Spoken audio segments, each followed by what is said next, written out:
Terima kasih untuk waktunya. Saya mendapatkan tugas untuk mengimbaskan. Semoga ini hal-hal yang ingin saya sampaikan akan menjadi budaya baru, bukan budaya baru sebenarnya, mengembalikan budaya yang sudah ada di sekolah kita sehingga menjadi budaya positif. Berangkat dari pemikiran KHD bahwa belajar itu merupakan adalah modal kita sebagai guru, modal mengajar. Keberhasilan guru dalam mengajar itu mendukung keberhasilan murid dalam belajar. Semuanya itu baik kita, apapun yang kita berikan kepada anak-anak kita, kepada anak didik kita, itu dapat berhasil apabila ada budaya positif yang dapat mendukung. Budaya positif itu dapat membentuk karakter murid, guru, visi dan misi sekolah. Lingkungan yang positif itu sangat diperlukan agar pembelajaran yang terjadi adalah pembelajaran yang berpihak kepada murid. Itu adalah filosofi utama dari KHD. Bahwa selama ini kita belajar, kalau mungkin dulu orang tua kita, guru itu benar-benar disanjung, ditakutkan dan sebagainya. Tetapi kalau sekarang pembelajaran itu dirubah, kita benar-benar berpihak pada murid, kita menghamba kepada murid. Guru penggerak ini senantiasa menunjukkan nilai ini dan menjalankan perannya dalam menerapkan budaya positif. Guru penggerak diharapkan mengambil peran untuk mewujudkan kepentingan murid. Jadi kita berusaha untuk supaya anak dapat menjadi pemimpin, minimal untuk dirinya sendiri dulu. Walaupun kita sekarang ini masih di SD, kita mau memberikan bekal kepada anak-anak untuk menjadi pemimpin bagi mereka. Tentunya teman-teman, bapak sekalian, bapak ibu sekalian, budaya positif ini nggak bisa saya jalankan sendiri sebagai guru penggerak atau saya sebagai pribadi, sebagai guru pribadi. Budaya positif ini harus bisa dijalankan dengan cara kolaborasi. Dan disinilah kita berdiskusi bersama-sama agar saya menawarkan kembali budaya positifnya nanti apakah bisa kita jalankan di sekolah kita. Ya, disiplin positif berasal dari bahwa Kiai Hajar Dewantoro mengatakan di mana ada kemerdekaan di situ adalah harus ada disiplin yang kuat. Budaya positif itu tidak lebih dapat terwujud juga kembali dari disiplin positif. Namun kita kalau udah bicaranya disiplin, bayangan kita udah suatu pemaksaan, suatu penekanan kepada murid. Namun di sini Ki Hajar Dewantoro mengatakan bahwa sebenarnya disiplin yang baik, disiplin yang positif yang baik adalah apabila murid itu bisa dengan sekeras-kerasnya kepada mewajibkan kepada dirinya sendiri untuk melakukan sesuatu hal. Jadi bukan karena kita sebagai gurunya menyuruh atau meminta mereka melakukan sesuatu, tetapi memang berasal dari kesadaran dirinya sendiri. Nah, kesadaran dari diri sendiri itu disebut dengan motivasi internal. Jadi ada disiplin diri itu ada motivasi internal yang paling baik atau motivasi dari dalam. Buat apa dia melakukan itu? Itu harus kita kembangkan. Buat apa kamu berpikir maju, buat apa kamu melaksanakan tugas ini, buat apa, itu harus ada kesadaran dalam diri dia. Fokus kepada teori kontrol, bahwa perilaku seorang manusia itu adalah buah dari pilihan yang dibuat oleh manusianya sendiri. Jadi kita nggak bisa mengontrol sesuatu itu tapi kecuali diri kita sendiri. Kita sebagai guru pun nggak bisa mengontrol murid. Murid akan jadi apa itu nggak bisa. Murid sendirilah bisa mengontrol dirinya sendiri. Kita hanya sebagai nanti penengah atau menunjuk arah buat mereka melakukan suatu apakah yang sudah dilakukan benar atau salah. Kita sebagai fungsi kita sebagai guru. Semua perilaku itu memiliki tujuan, bahkan ada perilaku yang tidak disukai dan hanya diri kita sendirilah yang mengontrol keinginan kita. Ini ditemukan oleh William Glasser, kenal juga dengan teori pilihan. Ini tadi sudah saya bahas. Tentang hukuman dan penghargaan. Kalau selama ini kita disiplin itu cenderung kepada memperbanyak hukuman agar anak taat, gitu ya. Nah, ternyata hukuman dan penghargaan itu sama-sama memberikan dampak buruk bagi anak. Jelas, kalau hukuman itu biasanya kan bersifat tekanan, ya, keras, gitu ya. Bersifatnya satu arah hanya dari guru, gitu ya. Kemudian hukuman itu bisa berupa fisik maupun psikis. Melalui mungkin adalah perbuatan, misalnya anak dihukum telat tapi dihukumnya push up atau disuruh lari keliling lapangan, itu sebuah hukuman fisik. Atau misalnya dengan psikis, terkadang kita tidak sadar sebagai guru kita memberikan hukuman juga sebenarnya ke anak melalui perkataan, ya, kamu bandel bla bla bla, kita sudah melabelkan si anak, gitu ya. Itu diharapkan atau kita sama-sama yuk mulai dari sekarang kita hindari agar sekolah kita memiliki kalau sekarang di lingkungannya adalah sekolah ramah anak, mungkin lebih ini lagi kita kepada budaya positif supaya kita sama-sama memperlakukan murid-murid kita agar untuk lebih baik.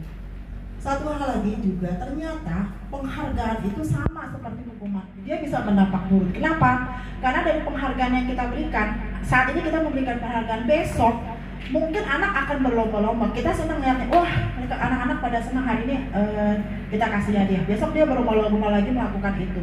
Tetapi yang dia lakukan itu sebenarnya bukan karena keinginan dari diri ya, tapi karena ingin mendapatkan penghargaan dari kita. Nah itu yang merendahkan gitu ya, merendahkan kemauan dia. Dia melakukan sesuatu itu hanya untuk mendapatkan hadiah, ya itu saja. Kemudian, nah ini mungkin yang materi yang akan saya berikan ini adalah posisi kontrol. Kita sebagai guru, kita berada di mana? Mungkin Bapak Ibu sendiri yang bisa terefleksi gitu ya. Ada 5 posisi kontrol guru. Yang pertama adalah penghukum. Dia selalu menggunakan hukuman fisik ataupun verbal. Kemudian pembuat rasa bersalah. Biasanya kalau penghukum itu udah oktavnya udah naik berapa oktav gitu ya, negurnya, kamu udah tinggi gitu ya, itu udah penghukum. Tapi kalau pembuat rasa bersalah itu tidak langsung menghukum, tapi dia memakai kata-kata yang lembut, tapi tujukan kepada keuntungan dirinya sendiri. Si guru tuh, nah kamu jangan begitu, kalau begitu nanti ibu dimarahin sama kepala sekolah, kamu jangan terlambat lagi ya. Itu kan sebenarnya buat anaknya, buat gurunya, supaya si guru tidak ditegur kepala sekolah gitu. Tapi dia lembut gitu ya. Itu kalau posisi kontrolnya pembuat rasa bersalah. Kalau sebagai teman, kita ngomong enak sesama-sama teman, tidak menyakiti, tapi dia hanya mengontrol melalui persuasi. Kamu besok nggak boleh gitu lagi ya, besok kamu jangan terlambat ya, itu sebagai teman. Terus pemantau, kalau pemantau itu dia mengawasi peraturan harusnya. Kita contohnya misalnya kayak terlambat, kamu tahu jam berapa harusnya masuk, jam berapa harusnya kamu datang, nah itu adalah pemantau. Nah yang diharapkan pada budaya positif adalah kita bisa berlaku sebagai manajer, yaitu mempersilahkan murid mempertanggungjawabkan perilakunya dan dapat menemukan solusi atas permasalahan sendiri. Misalnya tadi terlambat, mungkin kita ajak bicara, kenapa kamu terlambat, gitu ya. Kalau kamu terlambat, kita ajak berdiskusi, kenapa kalau kamu terlambat, apa yang rugi buat kamu. Kemudian kira-kira apa yang bisa kamu lakukan supaya tidak terlambat lagi. Itu yang mungkin lebih mendorong anak yang mencari solusi sendiri untuk permasalahan, bukan kita. Besok kamu nggak boleh terlambat, bukan dari kita, tapi dari anak. Oh ya Bu, mudah-mudahan yang keluar dari anak. Oh ya Bu, besok saya akan berusaha lebih pagi bangunnya. Besok saya akan berusaha untuk mempersiapkan buku dari semalam dan seterusnya. Itu biarkan itu keluar dari anak. Kemarin saya sudah mempraktekkan ini karena memang tugasnya adalah memposisikan diri sebagai manajer dengan melakukan segitiga restitusi. Mungkin tadi sudah segitiga restitusi sudah dijelaskan. Dan memang efeknya buat saya pribadi ya, efeknya sendiri buat saya itu juga enak gitu ya. Negur anak, terus anak ketika anak mendapatkan solusi dari permasalahan diri, itu kayaknya alhamdulillah anak saya masih bisa melakukan sendiri. Kemarin baru saja kejadian kemarin juga saya memanggil seorang anak yang dia sering iseng gitu ya, terus agak sulit. Kemarin baru saya sampaikan, kira-kira apa yang bisa kamu lakukan untuk memperbaiki. Itu rasanya anak bisa nerima juga senang, dan hari ini anak itu happy. Anak itu juga ngerasa saya nggak neken terus karena diomelin terus sebelumnya gitu ya, karena dia iseng.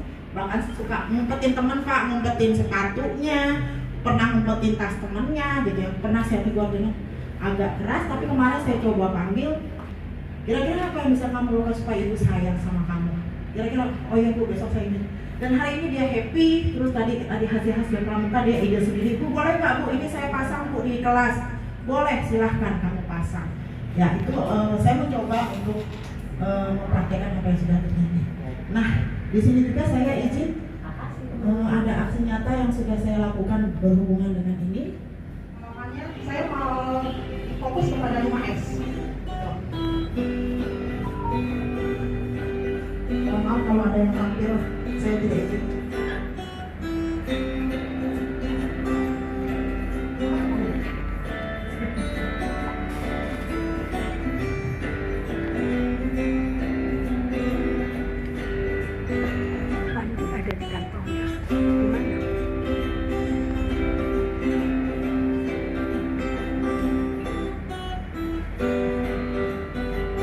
dari usulan Pak Wali, kita menerapkan kebiasaan tanda tertib seragam dan kita lakukan di apel pada saat upacara. Nah ini yang saya berikan. Ini saya iseng-iseng gitu di atas lantai 4. Saya bukan guru kelasnya, ini anak kelas 5 keluar kelas. Saya pengen tahu nih anak kalau ada bukan gurunya, apakah dia menyapa, gitu ya? Apakah dia bersalaman? Alhamdulillah, anak-anak kita sudah mau bersalaman walaupun bukan guru kelasnya. Ini saya bahagia banget. Padahal video saya coba iseng-iseng, ternyata ini saya bisa pakai dan buktikan bahwa alhamdulillah 5S kita minimal sudah bisa berjalan. Karena awal-awal kan kita sudah jangankan sama guru lain, sama guru kelasnya aja untuk menyapa, bersalaman masih seperti itu. Jadi sudah mau bersalaman, saya bersyukur. Oke, ini adalah hasil pembuatan kesepakatan. Mungkin demikian yang bisa saya sampaikan. Mungkin ada teman-teman yang mau diskusi. Di sini saya mengajak kembali, kita sudah sebenarnya sekolah kita udah bagus, sudah banyak sekali budaya-budaya yang baik gitu ya. Hanya saja karena kemarin pandemi gitu ya, jadi banyak sekali budaya-budaya yang harus tidak bisa dijalankan kembali. Nah, saya mengajak supaya kita dapat menjalankan kembali budaya positif. Nah, ini Pak Kepala Sekolah sendiri sudah membuat jadwal piket, ya mudah-mudahan itu bisa kita jalankan dengan menyambut yang 5S bisa berjalan kembali. Syukur-syukur ibu-ibu atau bapak-bapak wali kelas pada bapaknya itu bisa melanjutkan di kelas kebiasaan itu. Sebenarnya kebiasaan 5S juga tidak harus misalnya berbaris gitu di depan kelas, di luar ada apel atau acara seperti yang Pak Wandi sudah juga jalankan dengan menyanyikan lagu Indonesia Raya, menyanyikan lagu wajib itu juga sudah. Ini boleh sekali-kali nanti lagu daerah. Kesempatannya yang ingin saya tanyakan ini hanya berbagi ya atau sharing ya Bu, karena saya juga masih kurang informasi mengenai guru penggerak ini. Nah, yang ingin saya tanyakan tadi Ibu Fahmi mengatakan kita harus bisa memposisikan diri sebagai guru. Nah, itu ada 5 posisi, ada penghukum, ada pembuat rasa bersalah, teman, kemudian pemantau dan manajer. Mungkin bagi guru kelas ya, mungkin lebih tepatnya seperti yang dibilang oleh Bu Fahmi tadi ya, guru memposisikan diri sebagai manajer. Mungkin lebih tepatnya seperti itu. Tapi bagi guru bidang studi apakah sama Ibu? Apakah sama harus memposisikan guru sebagai manajer atau di bidang yang lain atau di posisi yang lain? Mohon penjelasannya Bu Fahmi. Terima kasih. Ya, baik, terima kasih pertanyaan Pak Wandi. Posisi kontrol ini bukan sebagai guru kelas saja, tapi untuk semua guru. Mungkin kalau Pak Wandi atau guru olahraga itu biasanya adalah guru yang paling difavoritkan oleh anak-anak gitu ya, pasti. Biasanya posisi kontrolnya kalau saya mungkin dulu nih kalau saya ngajar di SMA gitu ya, itu saya biasanya penghukum gitu ya atau pemantau. Nah kalau olahraga tuh saya yakin pasti jadinya teman.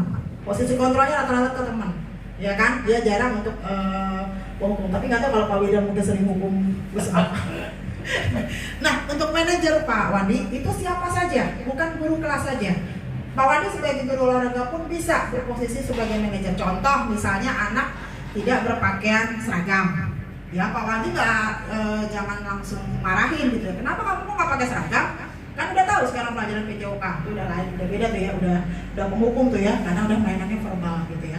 Nah itu bisa ditanyakan dulu, kenapa nak, kenapa kamu tidak pakai seragam? Kita kan nunggu dulu jawaban si anak itu apa, jadi nggak langsung apa ya justifikasi gitu, nggak langsung kita oh pastinya anak nggak mau nurut peraturan, biasanya nggak langsung, kepala kita nggak langsung seperti itu, tapi kita tanyakan dulu kenapa, alasannya, lalu kita berupaya untuk supaya anak tidak mengulanginya lagi di kemudian hari. Kita tanyakan, oke, kalau sekarang misalnya saya lupa Pak, misalnya jawaban anak paling cepat tuh anak biasanya jawab lupa Pak, paling gitu, paling cepat tuh anak jawab begitu. Oke, supaya kamu nggak lupa, bagaimana? Jangan kita nih, kan kita pasti pengennya gini, kasih makanya kamu kalau malam siapin, balik kita pengennya gitu ya. Jangan, kita tahan. Kira-kira supaya kamu nggak lupa, bagaimana caranya? Gitu. Nah, nanti anak-anak pertama kalau gitu, kita pasti mikir dulu ya. Pertama, saya kemarin juga begitu. Pertama-tama saya coba, anak mikir dulu, gimana ya? Nah, tapi nanti pasti keluar Pak. oh saya mungkin harus nyiapin dulu ya Pak malamnya, misalnya dari anak mulai begitu, udah, nah seperti itu, kamu berarti harus mempersiapkan dulu. Atau kamu, apalagi, oh saya harus memperhatikan jadwal ya Pak, misalnya seperti itu. Jadi bisa Pak Wani, siapapun bisa berlaku sebagai manajer.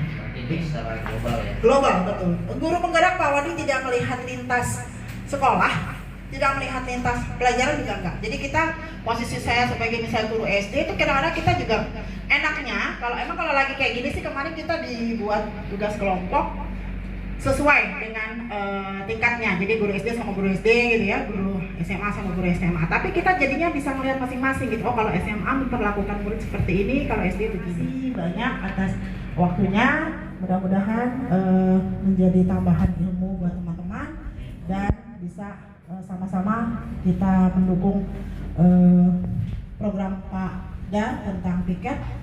Saya kira piket itu banyak sekali manfaatnya ya, selain juga bisa menyambut anak, mempersiapkan diri anak secara mental, kerapihan anak, kayak Pak Wani mungkin tahu dari si A itu punya tuh ada bagiannya kan, dari kita perhatian kepada anak itu bagus sekali. Mudah-mudahan kita bisa menjalankan 5S, bukan buat saya, tapi demi budaya positif di sekolah kita. Terima kasih, sekian, wassalamualaikum warahmatullahi wabarakatuh. Waalaikumsalam.